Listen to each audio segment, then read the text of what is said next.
Mu ji cikakken sunan Fati.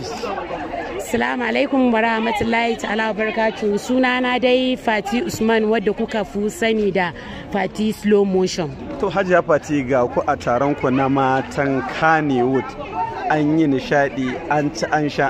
Shin yaya kike jin farin ciki a wannan rana? Wallahi farin cikin da nake ji ba zai misalta ba, saboda akwai wanda na shekara ɗaya ban gan shi ba, wani na watanni ban gan su ba, amma so gaba ɗaya karka ce wai da yara da manya duk gaba ɗaya duk mun haɗu a gurin, although dai kuma dama mu da yaran da manyan duk muna da haɗin kai. Duk wanda aka ce yau mace ce ko namiji a industry, mu muna ɗaukan kanmu uwa ɗaya uba ɗaya ne. To abin ni kawai ni ban san irin farin cikin ma da nake ciki ba yanzu wallahi.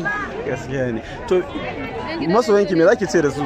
To masoyana ina muku fatan alkhairi, ina son ku ku ƙara son mutanen Kannywood gaba ɗaya, kowa da kowa. I love you, ina son ku masoyana dukan ku, kowa da kowa ina son ku. Madalla Fati.